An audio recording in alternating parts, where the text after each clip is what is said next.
老年人在跳舞，年轻人在跳桥，这就是2024年的中国社会现状。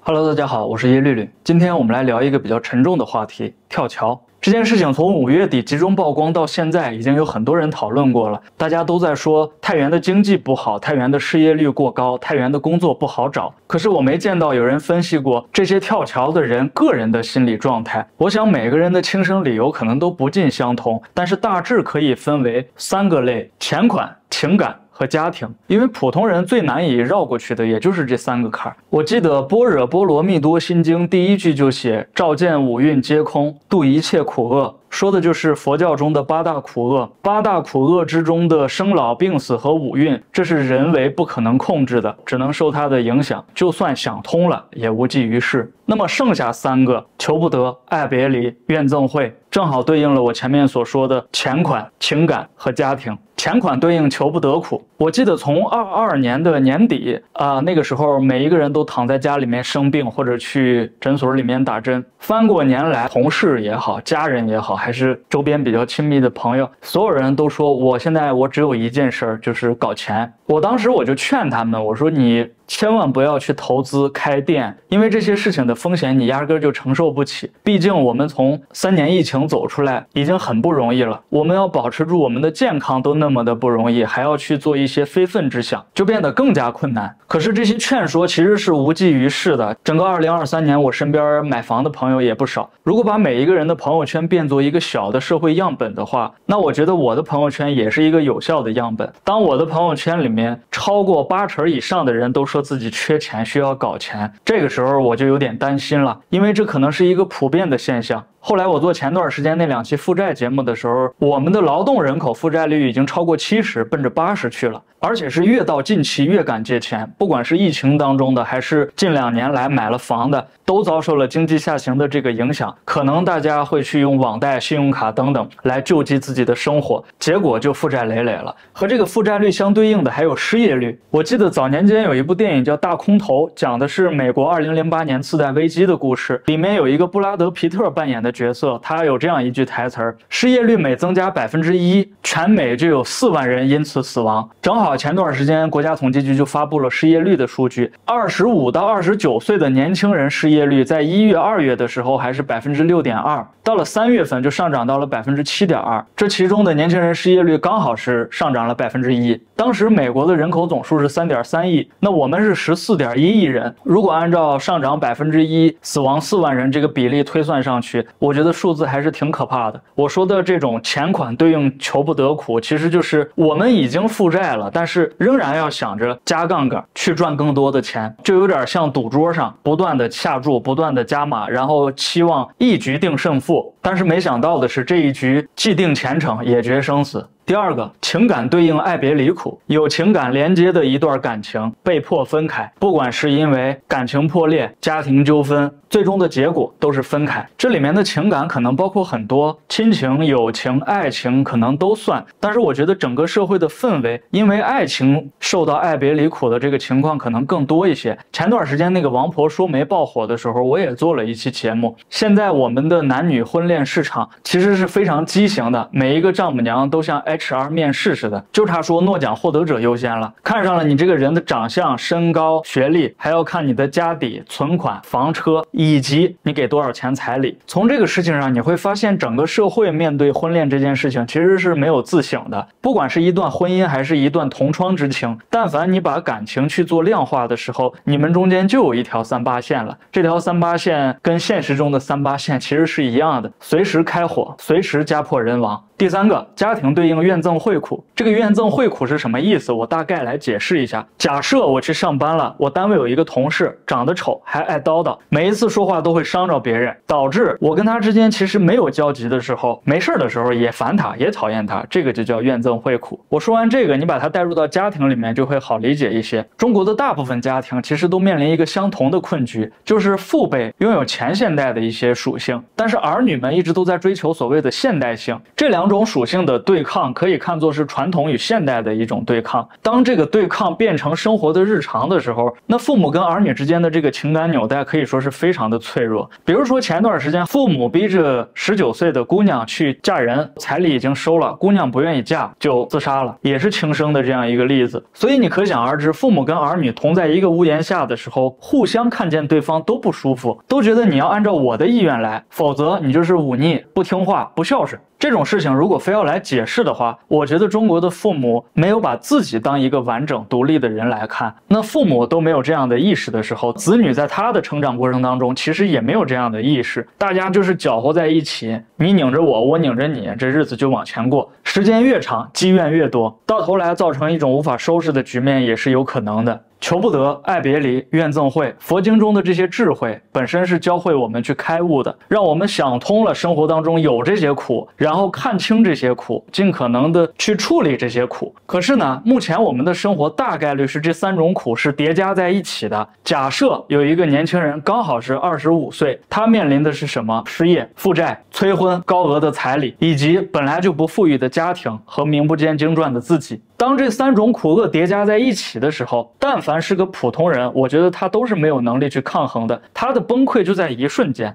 关于跳桥这个事件，我看了很多的自媒体报道以及下面的留言，几乎每一个评论区都会说，这些人死都不怕，还怕活着吗？其实我想说，这个世间有一个东西叫生不如死，也就是说死有可能是一种解脱，而活着意味着持续受罪。当然我不是为死者去开脱，也不是说我们活得不痛快理所应当要去轻生，我只是尽可能的去体会他们当时的处境以及为什么要做这样的选择。我还记得第一次听说连续跳楼是2010年的时候，2010年富士康10连跳。后来贾樟柯有一部电影叫《天注定》，里面有一个段落拍的就是富士康的10连跳。有一些调查记者去深入的报道这件事情，10连跳的这些年轻人都有一个共同的特点，年纪轻，入职的时间短，一个萝卜一个坑，你就像打螺丝的工具一样，工作强度也非常高，每天工作10几个小时。谈恋爱的话，也因为人际关系过于复杂，所以经常发生这种情感纠纷。那个电影里面讲的其实也是情感纠纷的故事。这个小男孩爱上了一个姑娘，没想到这姑娘已经是一个孩子的母亲了，还是从事风俗行业的一个女性。然后他回到工厂的宿舍，看了看自己日复一日的工作，还有黯淡无光的前途，最终义无反顾地从楼上跳了下去。就在富士康10连跳的那个年代，年轻人当中还流行一种亚文化，叫做杀马特，就是把头发弄得5颜6色，弄出各种各样的造型。他们没有任何一项技能或者长相或者家庭背景能跟别人去一比高低的，只能通过自己的与众不同，让别人在人群中去看到他。从富士康10连跳到杀马特亚文化这2件事情，我们可以看出来，其实一个人轻生并不是因为他走到了绝境，恰恰是那种五花大绑的捆绑感导致这个人什么也做不了。我想这种五花大绑又无能为力的感受，才是他们临死前真正的状况。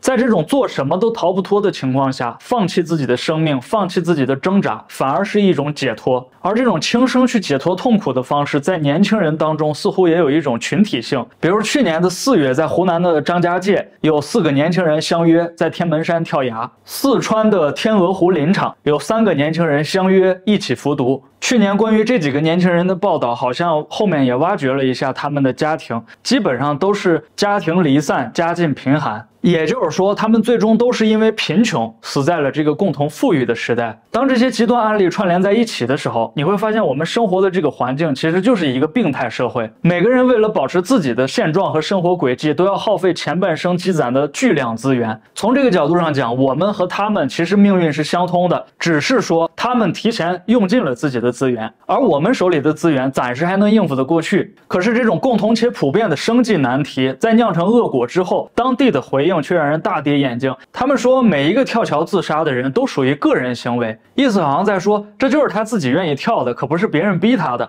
跳个1个2个的也没关系，我们的基本面还是完整的嘛。还有就是他们面临悲剧频发的群体给出的唯一救济行为，也只是3步一岗5步一哨，把那个桥看起来。这种方法怎么说呢？就特别像小孩子用的那个点读机，哪里不会点哪里。它真的能解决问题吗？我记得王朔有一句话说，全世界都疯了，所有人都在演正常。可是他的处理方法和救济行为从头到尾都在演正常。关于这个跳桥和跳楼，这2年都时有发生。之前几年是跳楼的居多，从去年到今年呢，跳桥的比较多。有人给出的答案是说，跳楼的话会影响自家的房价，但是跳桥的话就不太影响，因为它是公共空间里面的东西。我感觉这个事情说的也不无道理。事实上，大部分人的债务都跟房子有关系。因为我自己做自媒体，也经常会刷短视频。这2天忽然就看到有一家小贷平台，女演员抱着一个孩子，假装成刚生完孩子，然后说自己家庭如何困难，幸亏通过什么什么小贷平台借了12.8万，帮我们度过了这个难关，诸如此类。还有说是刚相完亲，我们要提车了，然后要去结婚，或者说我们房子首付就差个5万8万的，这个小贷平台就给我们借了。就怎么说呢？这些小贷平台能通过这样子的故事写脚本，我们这些生计困难的人一看到这个短视频，哇，原来人家都是这么度过难关的，那我也试试这个方法。最后就是以贷养贷，完了掉进那个债务的深渊里面。所以你看这个时代奇怪就奇怪在这儿，所有幸福的事情跟给你带来苦难的事情，它其实是高度重合的，是一件事情。生孩子幸福吧，结婚幸福吧，恋爱幸福吧，所有这些事情都需要你去加杠杆，把你的人生透支，满足这些幸福的要求。其实我想说，幸福它只是一种方式，而不是一个目标。我们不要本末倒置了，为了那个目标不断的去牺牲自己的资源。当我们所有的生存资源都用尽的时候，我们能面临的就是家庭、爱情，所有这些东西对于我们自身的五花大绑。我不知道有多少人接过那种催债的电话，催贷的电话说的话是非常难听的，就像你曾经犯了错误，老师和家长训你的那个口吻，噼里啪啦就跟你说一堆，你这么大人了怎么样啊，你连一个朋友都没有。说完之后，每一个人在这种情况下都会怀疑自己的，我怎么这么失败，我怎么这么无能，我怎么这么不是个东西。当这些所有的事情都强加在一个人身上的时候，我觉得很难有一个人可以把它很好的处理，因为这种负面的情绪确实是由自身的不谨慎造成的。当然小贷平台他们所采用的这种方法确实也欠妥。我还听说一些事情，就是目前大部分新一点的商务楼里面最挣钱的就是这种借贷平台或者3方公司，一手业务是放贷催贷，另一手业务是帮你解决债务问题以及法务协商等等，反正2头都不吃亏，2头都还能赚钱。但是人家这种小贷公司做这种广告，咱也不能说什么，平台不禁止，法律也允许，人家也能做这样的生意。我只是劝大家尽可能不要去碰这样的东西，因为那确实是我们能力之外所能用到的资源。另外就是我希望这个社会多一些救助的机构和方式，可以让这些走投无路的或者五花大绑走入绝境的这些人能够有那么一点点的资源度过这个难关。因为这个生计的难关其实是无解的，如果说社会连托底的这个东西都没有的话，那我觉得将来这个悲剧还会一而再再而三的发生。对于那些看桥的人来说，可能觉得防不胜防，但是你往根儿上想的话，其实就是我们的救济功能失效了。或者说以那个债务的事情来举例子，我们是不是应该在合适的时间把个人破产的这个制度提上日程？我之前有提过，在深圳好像有这个个人破产的试点，我希望这个试点在其他一些经济欠发达的地区也去试点。这种方法不一定能解决所有的问题，但是我们只有不断的去摸索，才能从根源上解决人们所面临的生计问题、绝境的问题。我之前做了好多期关于经济的话题，一直在举例说，美国1929年大萧条时期人们的生活是什么样的，日本80年代末房地产泡沫破灭，人们的生活是什么样的，1997年亚洲金融危机，香港的居民生活是什么样的。我们之前举了很多例子，其实都是把它们当作历史去看的。可是到了2024年5月份，太原连续跳桥这个事件出来之后，我忽然感觉到我们就在历史当中，我们就在经历这段历史，也在创造这段历史。或许30-50年之后，2024年也会被看作历史上大萧条的一个时期。所以做这期话题之前，我觉得我内心是有一点点害怕的，但是我觉得还是要把它记录下来。当然大部分还是为了我自己，我觉得这个事儿我要把它记录下来。有很多人一直都在网上发问，这些人为什么要寻短见？曾经看过一篇文章，是说一个人成功与否的判断标准是什么？这篇文章里面是这样写的：一个人是否成功，是在你死后下葬的时候，有多少人来到你的墓前表示哀悼、悲痛、哭泣，又有多少人过了很多年之后，仍然会记得你的音容笑貌。我想但凡是个中国人都有这样的情节，毕竟我们这个民族对于青史留名这件件事儿很看重，不管是帝王将相还是岳飞秦桧，他们都在历史上留下了自己的名字和故事。不过我们现在作为一个平庸的时代来说，普通人想做到在历史上留名是非常困难的，最多也就是像我们做自媒体的一样，只有家人给你点赞。那么我们故去的时候，极大的可能也只有家里人为你哭泣。所以这个判断标准倒不是一个非得追求的目标。但是我很难想象这些跳桥的人在2024年的今天，连寿终正寝这件事儿也不追求了，也不那么看重了。我倒不是怪他们，我只是说他们跳桥这个举动只在我们的历史上留下了一笔，叫5月10号跳了一个，5月11号跳了2个，5月12号跳了一个，5月13号跳了一个，5月14号又跳了一个，姓甚名谁，因何轻生，一无所知。留下的只有一句又跳了一个，能区分他们的只有年月日期。最后再说一下跳桥还有这个城市相关的问题，有人也分析过说这是跟大自然以及人体激素的分泌水平也有关系，其实就是我们平常所说的，到了春季万物复苏的时候，人体的激素水平会升高，做很多决定和事情的时候其实不那么理性的，都是被激素所驱使的。可能大家跟我一样，第一次听到跳桥这个事儿，首先想到的就是跳桥、跳河、跳江到底能不能死人。我还专门查了一下这个科学上的数据，是说超过3米的水面其实跟水泥地是差不多的。太原我是很早的时候去过，第一印象就是风沙比较大，就是空气中弥漫着尘土。人的话，每一个人的个子都很高，然后人非常的精神，每一个人都是消瘦的那种体态。我当时去办事的那条街叫迎泽大街，所以这个迎泽大桥我可能也路过，只是没有太多的印象了。就在这个跳桥事件火了之后，有网友在网上发，太原在2023年被评为全国最具幸福指数的城市。怎么说呢？太原其实在全国的各大城市当中，省会城市当中都不是特别起眼的那一个。如果说没有跳桥的这一系列的事件，那可能太原目前的这种生存状况，在全国来说就跟它的城市形象一样，也不是那么的起眼。这恰恰就说明太原的居民和它的城市形象都是偏隐忍的这种形式。那其实我希望我们每一个人当遇到什么困难的时候，尽可能的要去向外求，同时也能不断的给自己信心，然后把这种困难抒发出来，我们再去寻找方法把它解决掉，而不是通过一种玉石俱焚的方式，还没有解决问题就先解决掉了自己。最后我再说一下前面我们所提到的求不得、爱别离和怨憎会。求不得的时候，我们就多想一想，是不是我要的太多了，是不是我本不该要。爱别离的时候也要想清楚，我们这一生可能就是要面对无数次离别。怨憎会是这3个当中我觉得最大可不必的一个苦，因为人只要有感受，就会不自主的去讨厌某些东西，每一天都在发生。比如说你在网上看到一个什么言论挑战你的价值观了，然后你就要留言去跟他杠上几句，那这里面其实就是怨憎会在起作用。当你了解这3大苦恶以及它的来由的时候，你突然会发现你身上的那个绑着你的东西就像捆仙索一样，一口仙气儿上去，